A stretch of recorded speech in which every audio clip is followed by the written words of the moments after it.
Alright, shalom, shalom. First, I'd like to give all praises unto Yahweh, Ba'ashem Yahushai, Waharaka Kodash, and double honors unto the apostles and elders of Great Millstone.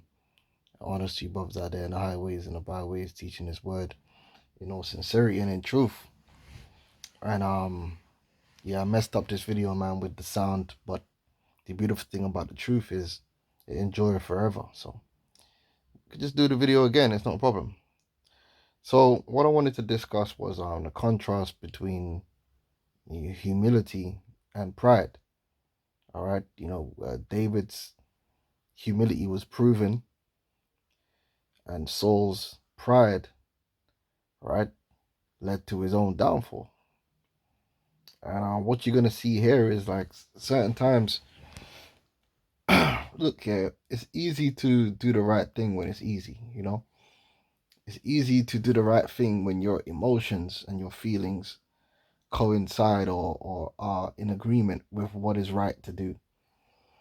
It counts when you have negative feelings, when your feelings are the opposite of what you should be doing, and yet you choose to do the right thing, or you choose to retain your integrity.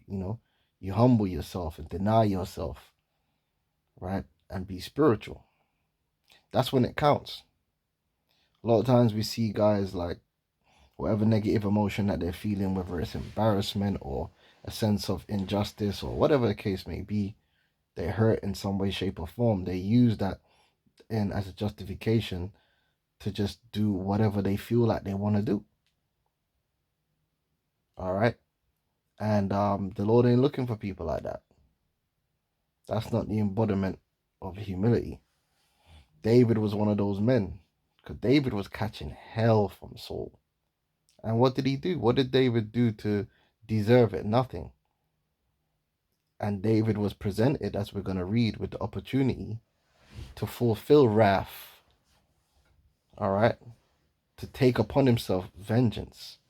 But David, through his meekness and his humility, right, despite the 100% the negative feelings that he would have been feeling of embarrassment, humiliation, injustice, all these different things, he chose to do that which is right, that which is spiritual, and he was blessed for it. So let's read First Samuel 18:5. And David went out whithersoever. In fact, yeah, and David went out whithersoever Saul sent him, and behaved himself wisely. Now, first thing we need to note is that Saul was blessed, and sometimes things are perspective.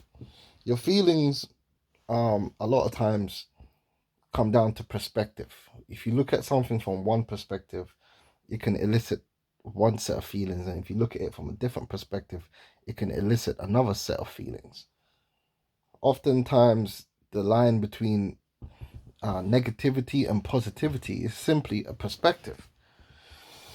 Now, from Saul's perspective, what he should have had was, I'm greatly blessed. The Lord has blessed me with a loyal and loving servant who is also extremely competent. Right? That was David. There's nothing worse than having an incompetent servant that you have to micromanage. All right? It's annoying. Trust me. Right? When you delegate, you don't want to have to micromanage. That's crazy. All right? So it's a blessing. David was a blessing unto Saul. It was Saul's own evil perspective, his own pride, and his corruption that turned it otherwise. Now it says, and Saul set him over the men of war, and he was accepted in the sight of all the people, and also in the sight of Saul's servants. And it came to pass, as they came, when David was returned from the slaughter of the Philistines, that the women came out of all cities of Israel singing and dancing. All right, celebration. Feminism has taught our women to see themselves as a separate entity from the so-called black man, which is not historical and it's just not factual or the truth. We always won and lost together. You know, you rise together, you fall together, you be blessed together, cursed together. This is how it is throughout our history and throughout the history of all people. The so-called white man, when the so-called white man received his glory, his woman was right there with him. And when he go down, his woman's gonna go down with him. She's not gonna stay up. She's going down because that's just how it is. Socioeconomically, the women always live the same as the men. That's a fact. So you want your men to be winning, because when your men are women winning, you're winning, and that's the truth. But you see, this goofy society has convinced these women that they're like a separate entity, which they're not. They're not a separate entity. All right, but that's because they wanted all this division and warfare, and that just it's just not productive. But anyway, these women, they came out to celebrate with tabrets and joy and with instruments of music. And the women answered one another as they played and said, Saul hath slain his thousands, and David his ten thousands. Right? So David was highly rated by the people, for his prowess in warfare. Now remember that David was doing these things in the name of Saul, because that was his king. All right. So he could have seen it. Wow, it's a good thing that he's on my side. It's a good thing that the Lord has blessed me with a servant such as David. But no, he didn't humble himself. Pride. He got embarrassed, man, and fearful. And Saul was very rough, and the saying displeased him. And he said, they have ascribed unto David 10,000s, and to me they have ascribed but thousands. What can he have more but the kingdom? As if to say that, that he was anointed by the Lord to be the number one warrior in Israel. No, see, how did Saul receive the kingdom? He was anointed by the Lord to be a shepherd unto the people. That's what you're there for. Again, that's where humility comes into place. When the Lord exalts you to a position, right? What did Yahushua say to Peter? If you love me, you feed my sheep. Peter was exalted as the head of the church to first and foremost feed the sheep of his master's flock. All right, but Saul in his mind was like, if he's getting all this praise and he's outdoing me in this warfare, then he might as well just, he's just gonna turn around and just take the kingdom from me. How can he take the kingdom when the Lord anointed you to be king? How?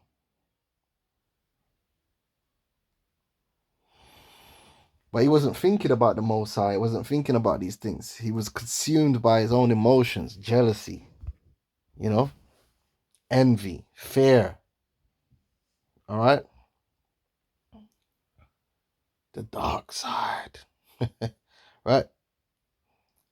And Saul was very rough, and the saying displeased him. And he said, they have ascribed unto David 10,000s, and to me they have ascribed but thousands. And what can he have more but the kingdom? And Saul eyed David from that day forward. So from that day forward, right, even though David had not done nothing to him, David had done nothing but serve him and performed well. And in being blessed, David blessed him because he's winning your battles. All right? But from that day his eye was evil toward David. For what? For the blessing that the Lord gave him. He says, and it came to pass on the morrow that the evil spirit from God came upon Saul, and he prophesied in the midst of the house. David played with his hand as at other times, and there was a javelin in Saul's hand, right? A killing instrument. And Saul cast the javelin, for he said, I will smite David even to the wall with it. And David avoided out of his presence twice. So this negative emotion that Saul was seeing through his lack of humility, right, that was consuming him. These negative emotions now give place to wrath, and that wrath was leading on to the attempted murder to appease his feelings.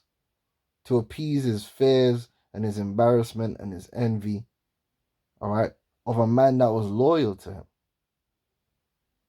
All right, it's led to now potential murder. Okay.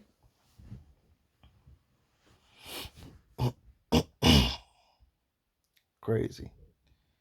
And Saul was afraid of David because the Lord was with him and was departed from Saul. Therefore, Saul moved him from him and made him his captain over 1,000. And he went out and came in before the people. And David behaved himself wisely in all his ways, and the Lord was with him. Wherefore, when Saul saw that he behaved himself very wisely, he was afraid of him.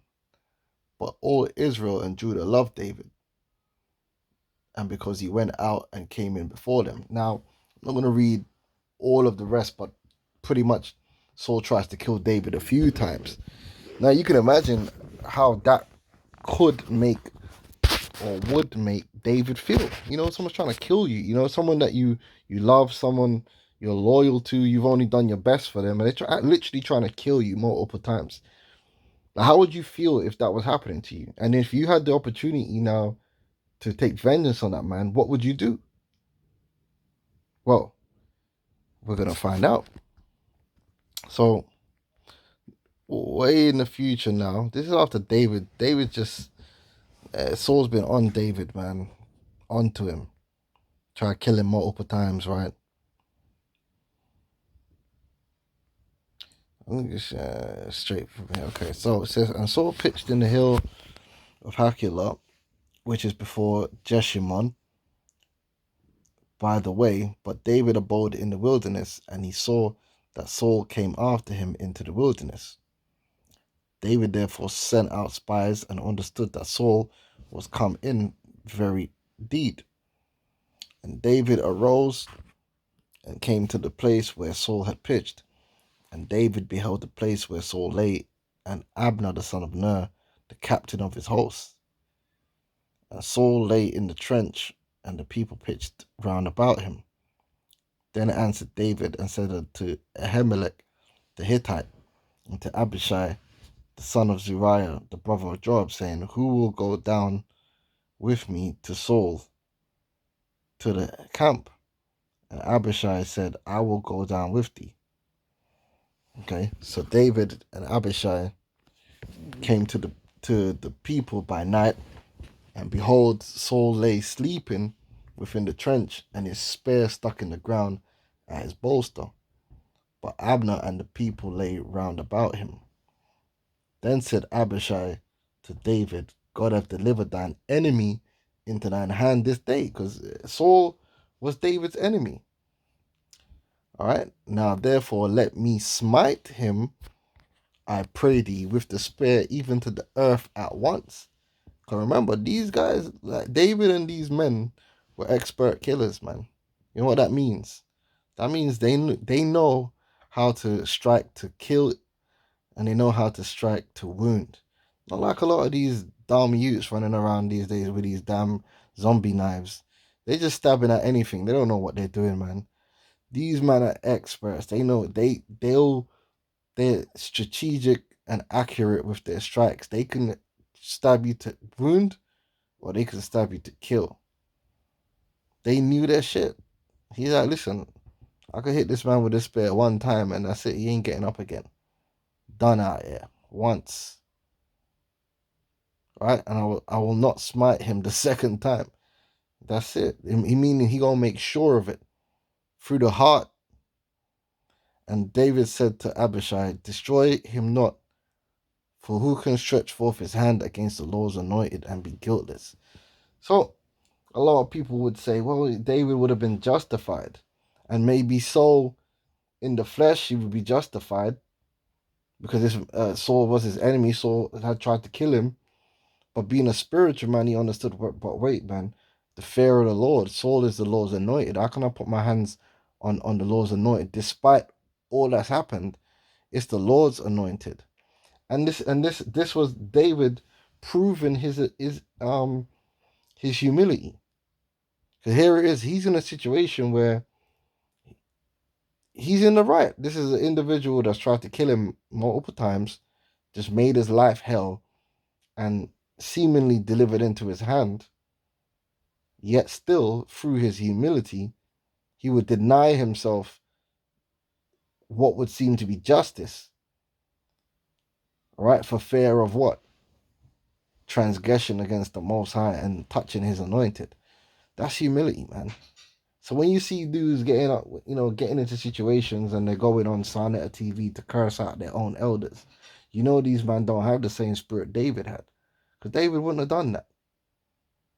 You lack all credibility when Sakari did that. He lacked the credibility. He his humility was sought for and it was not found because he was hurt, had them negative emotions, yet he chose to appease those emotions and everything else be damned. All right.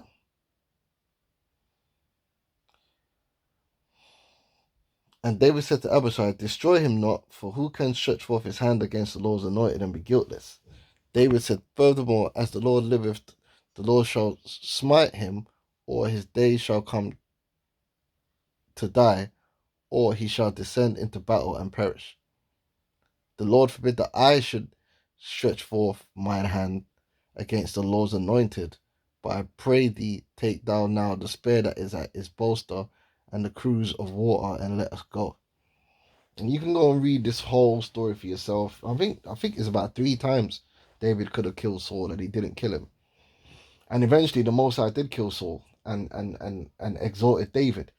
But the point is that David's humility was being tested. And again, he was in a situation where everything would seem right according to his feelings to have slain Saul at that moment.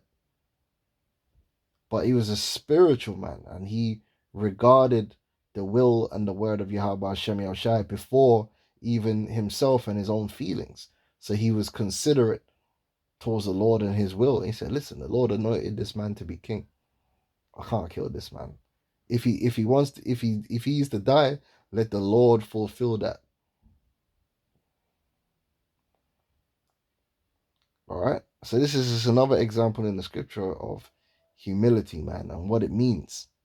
Sometimes it means you might be wronged by someone that be even in the right, but because of who that person is, and through the fear of the Lord, you humble yourself and you take the wrong and let the Lord justify you and let the Lord vindicate you, let the Lord have the vengeance, rather than taking it upon yourself and risk basically disrespecting the Most High through your own pride and arrogance. Sometimes the situation is bigger than yourself. It's bigger than your justice. It's bigger than your feelings.